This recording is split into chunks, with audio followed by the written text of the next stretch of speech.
బాలీవుడ్ నటుడు అభిషేక్ బచ్చన్, నటి ఐశ్వర్య రాయ్ విడిపోతున్నారంటూ కొంతకాలంగా సోషల్ మీడియా మొత్తం ప్రచారం జరుగుతున్న విషయం అయితే అందరికీ తెలుసు. దీనిపై తాజాగా అభిషేక్ బచ్చన్ పరోక్షంగా స్పందించారు. సోషల్ మీడియా ప్రచారాలకు తాము అంతగా ప్రాధాన్యం ఇవ్వమన్నారు. ఆన్లైన్ వేదికగా వచ్చే పోస్టులు గానీ, కామెంట్స్ గానీ తమపై ప్రభావం చూపించమని చెప్తున్నారు. వర్క్ కు సంబంధించిన చాలా విషయాల గురించి మా కుటుంబం అంతా చర్చించుకుంటాం.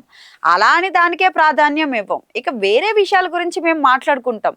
సినీ రంగానికి చెందిన కుటుంబంలో పుట్టి పెరిగాను. దీనివల్ల ఎలాంటి విషయాలను సీరియస్ గా తీసుకోవాలి, ఎలాంటి విషయాలను వదిలేయాలనే దానిపై నాకంటూ ఒక అవగాహన ఉంది.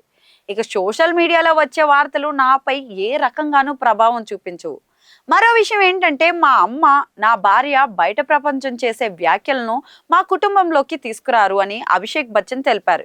ఇక తమ కుటుంబం అంతా సంతోషంగా జీవిస్తున్నట్లయితే వెల్లడించారు. 1995లో స్విట్జర్లాండ్ లో తాను మొదటిసారి ఐశ్వర్యను కలిశానని చెప్పారు. మా నాన్న నటించిన ఒక సినిమా షూట్ కోసం స్విట్జర్లాండ్ వెళ్ళినప్పుడు బాబీ దోవల్ వల్ల అక్కడ ఐశ్వర్యను కలిసా. బాబీ దోవల్, ఐశ్వర్య ఒక సినిమా షూట్ కోసం అక్కడికి వచ్చారు. మేమంతా కలిసి డిన్నర్ కి వెళ్ళాం. ఆ సమయంలో ఆమెతో చాలా విషయాలు మాట్లాడాను. అయితే నా మాటలు తనకు సరిగ్గా అర్థం కాలేదని చాలా కాలం తర్వాత ఆమె నాతో చెప్పింది అని అన్నారు.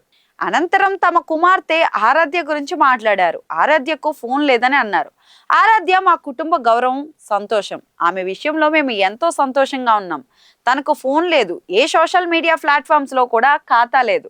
తన వ్యక్తిత్వానికి మేము ఇబ్బంది కలిగించాలనుకోవడం లేదు. తాను ఒక అద్భుతమైన మహిళగా అభివృద్ధి చెందుతోంది. ఆ క్రెడిట్ పూర్తిగా ఐశ్వర్యకి ఇస్తా అని చెప్పుకొచ్చారు.